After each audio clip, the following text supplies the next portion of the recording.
We're real life sisters, Kay and Shi, and we real life want to be your sisters too. Welcome to the family. No takesies backsies. Now let's get on with the Kay and Shi Show. Hey family, welcome back to the Kay and Shi Show. This week we're featuring some of our favorite books and authors, and we cannot wait to share these with you. We are so excited to get into it. So each day of the week, Monday through Thursday, you're going to get a different author with several books that we're going to discuss. And then, of course, you got your Friday Roundup episode.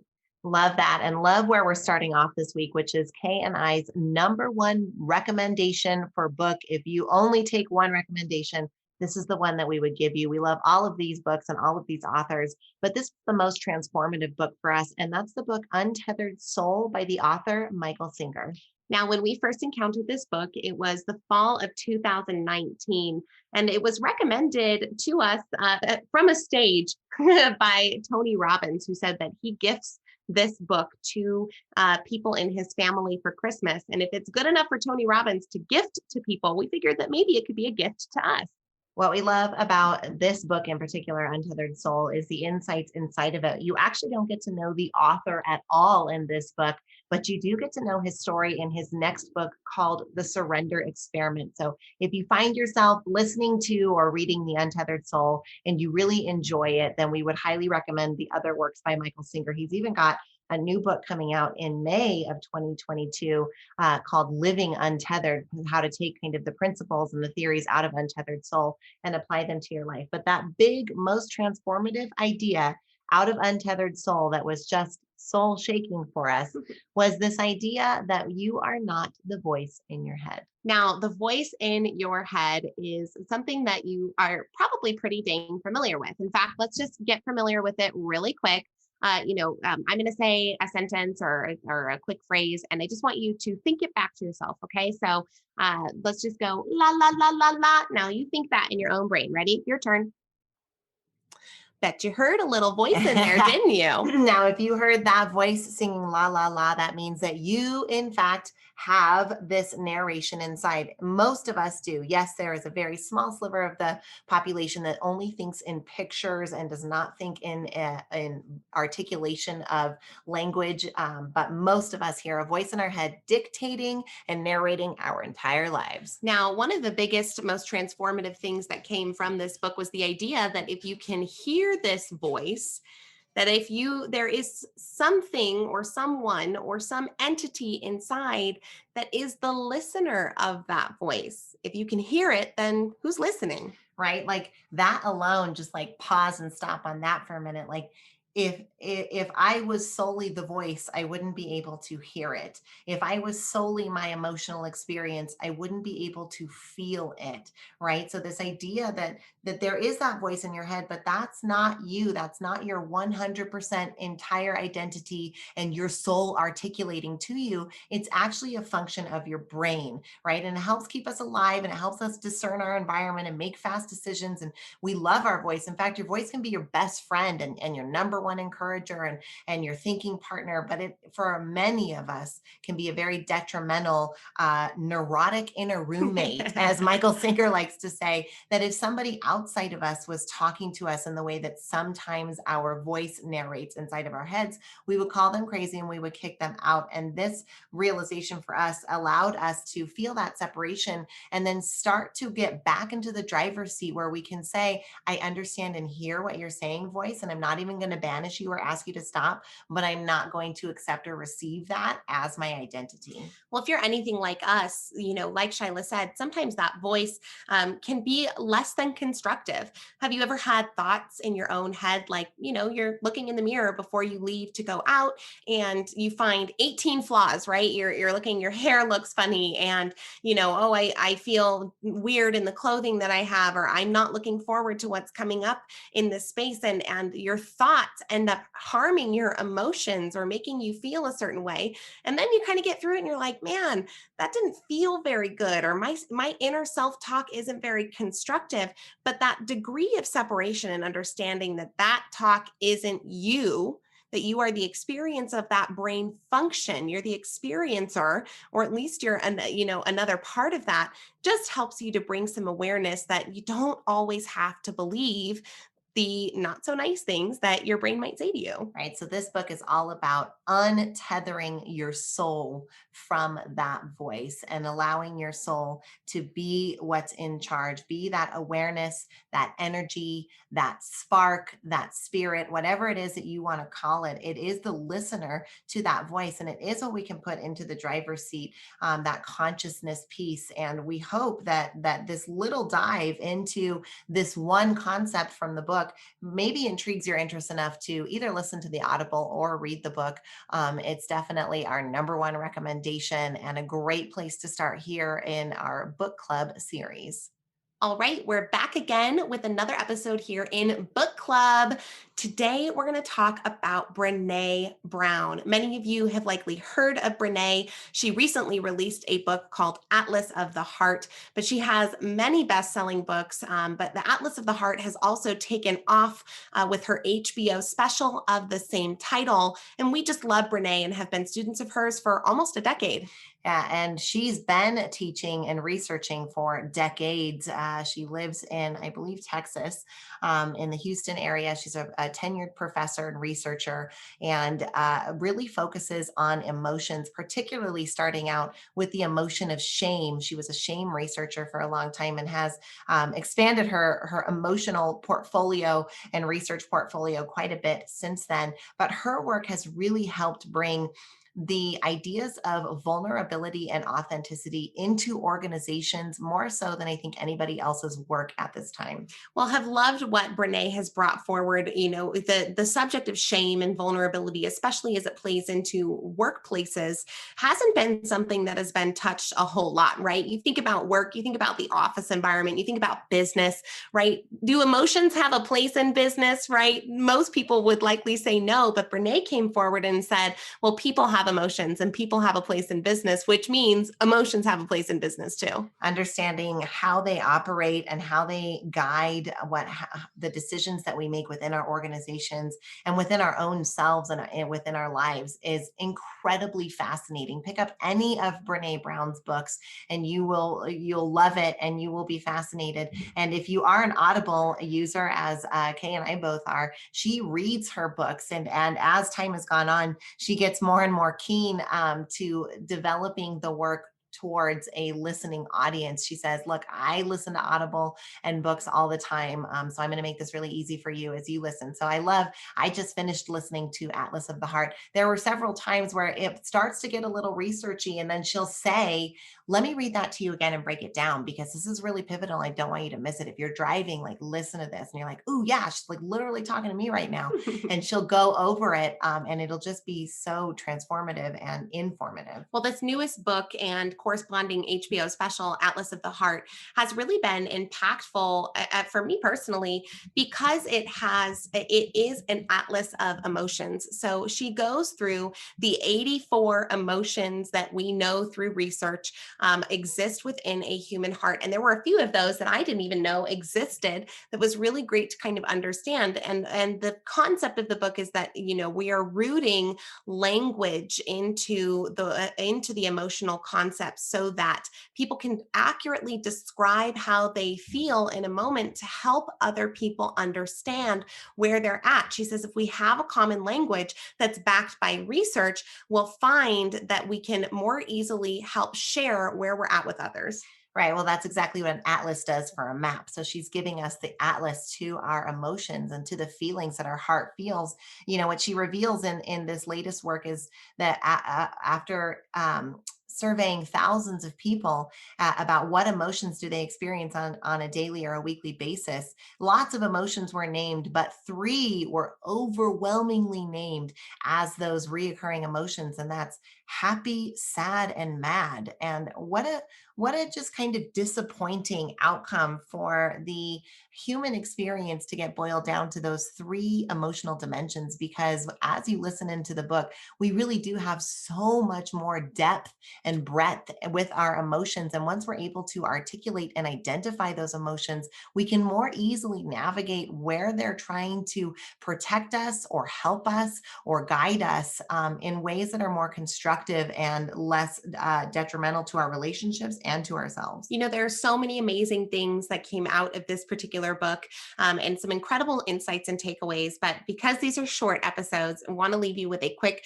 short thing that I just thought was so stinking impactful. She said in the book that we experience emotional pain and physical pain in the same exact part of our brains, and that the anticipation of this pain, either emotional or physical, is what drives fear. So, just going to go through that again. We experience that emotional pain and physical pain in the exact same part of our brain. So, when you say, I have a broken heart and it hurts, or I feel uncomfortable with the way that this conversation is making me feel, you're right. And it's okay that those emotions give you physical reactions, because it is real and it is being processed by those same exact centers in your big, beautiful brain. And as much as we love Brené Brown, who's coming up next is a giant in the industry and in our world. And I'm betting you know who he is. We'll be at you next with Tony Robbins. So, one of the cool things about being Kay and Shi is that we get really cool access to really cool people. Right? Sometimes we even get to interview those really cool people. And when we do, we put them into our exclusive celebrity interview series that's available to all of you at kayandshi.com. Trust us, you want to hear what some of these people have to say. So, we've got 5 influential people with 5 really cool interviews that we know you're going to love. We just want to give you that backdoor access that we occasionally get, because anytime that we can bring our family along for the ride, that's what we're here to do. Right? If you want to hear from America's super nanny, Deborah Tillman, if you want to hear from Dr. Bruce Lipton, if you want to hear from John Maxwell, then you've got to get over there and get that celebrity interview series right now. Go to kayandshi.com. That's KAYANDSHI.com to get these interviews. We can't wait to have you there. And remember, we're rooting for you. Next up in our book club series, we're bringing you the author, Tony Robbins. Now, Tony has had a great influence on Shyla and I's life. Shyla started listening to Tony Robbins material way back in like 2013, I think. And it was 2016 when we found ourselves at our very first Tony Robbins live event.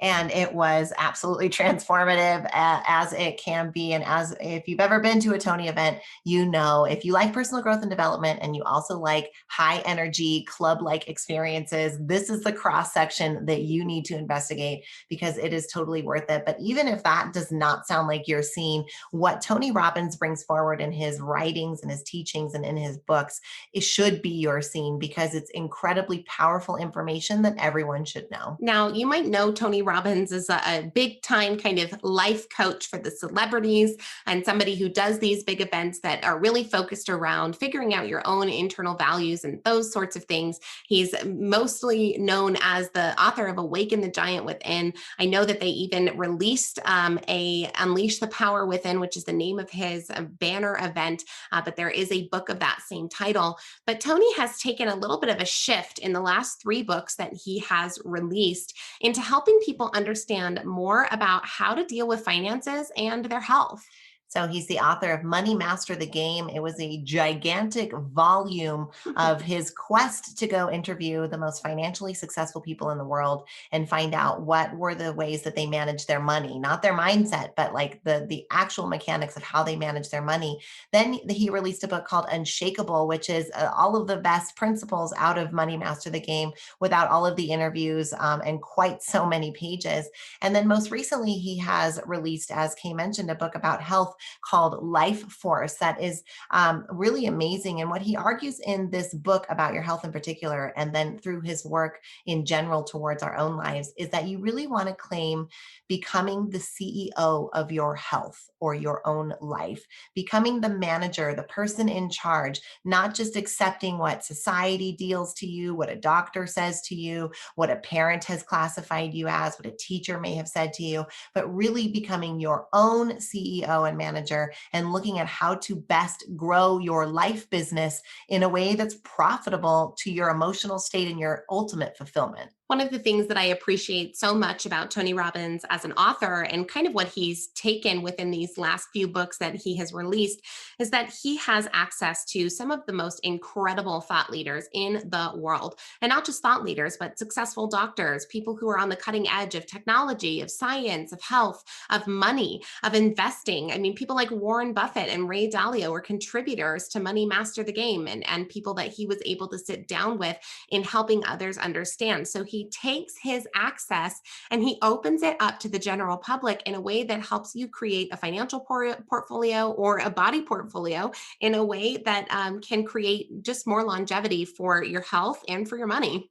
I love that Tony Robbins opens up his metaphorical Rolodex and shares what his connections and what they've learned with everyone else. And that's what we've tried to do as well through our celebrity interview series. We've been able to interview many celebrities, and that series is available to you. If you go to kayandshai.com, you can find it. But in Tony's books, he brings forward a lot of really practical advice. He always does come back to the fact that you could be the richest person in the world or the healthiest person in the world or the most abundant person in the world. But if your mindset and your internal game and experience is sour and not enjoyable, then your fulfillment and happiness in life will be greatly reduced and limited no matter how much on the outside you have. And so always coming back to that governing principle for Tony, especially of that, how do you maintain and protect a strong mindset that allows you to stay optimistic and motivated through even the hard stuff?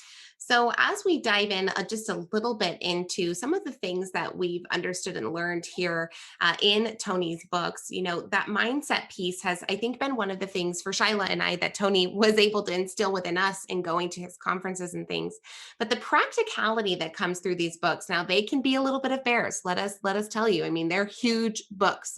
I think Life Force is like a 22-hour Mhm. audio endeavor if you're a listener like Shyla and I are, but they are practical and filled with practical advice of things that you can do right now to start helping yourself become more financially free or more fit.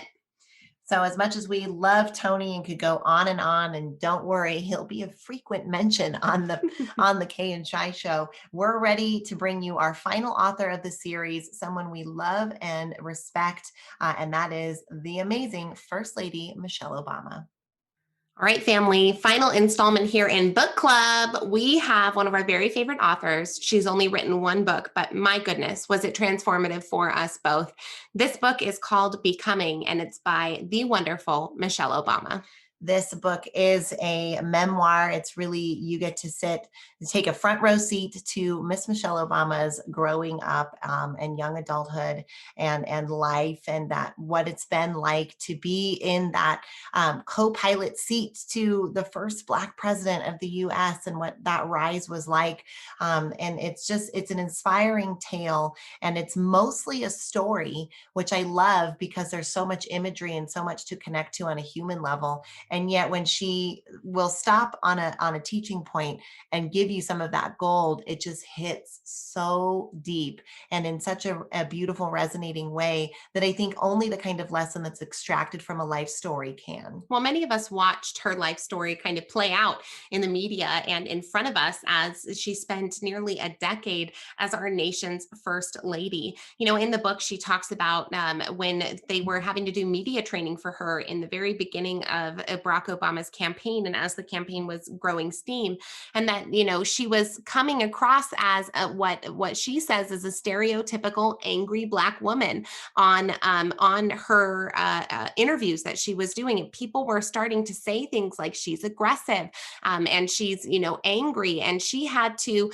go through training in order to learn how to make different facial expressions and speak in different tones that allowed her to not give that impression. But seeing that evolution from the image of the first lady that I carry in my mind of the epitome of grace, and understanding that had to be something that she worked on and worked through, was just so interesting to observe and to listen to. Yes, that story in particular, I think, really highlights why she chose to name the book Becoming. And a quote from the book, she says, "For me, Becoming isn't about arriving somewhere or achieving a certain aim. I see it instead as a forward motion, a means of evolving, a way to reach continuously toward a better self. The journey doesn't end.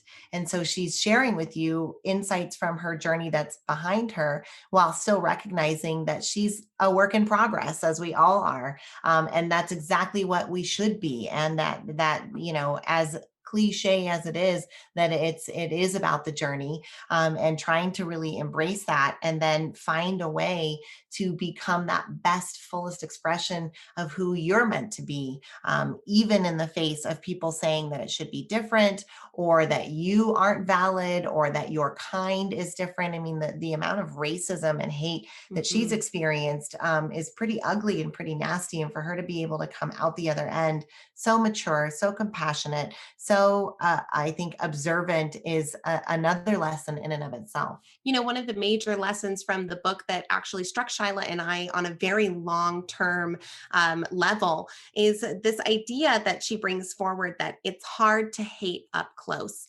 Now, it's no secret that the United States' political climate is full of, I would say, hatred. Yeah.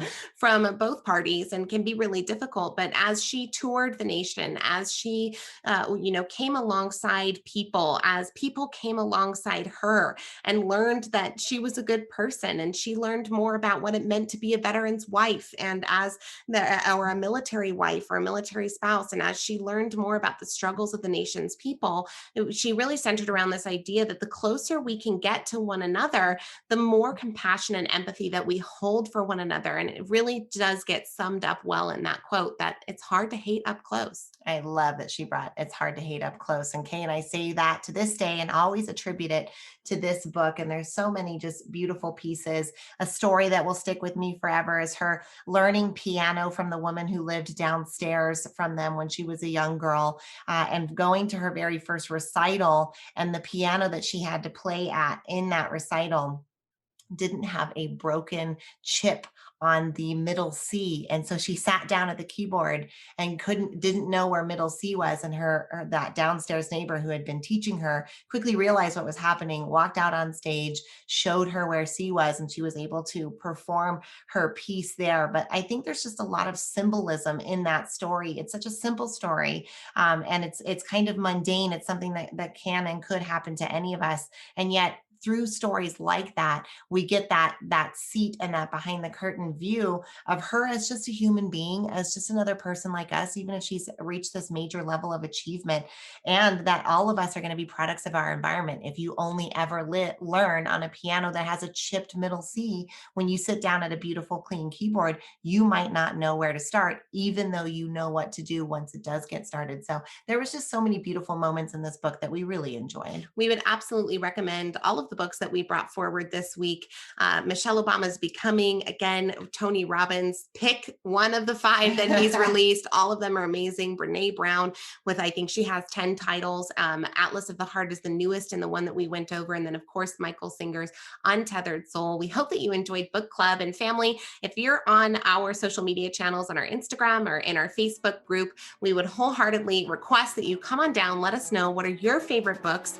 We would love to know from you, what should we add to this book club so that we can bring you even more in our next round of book club. Thanks so much, guys. Have a great weekend.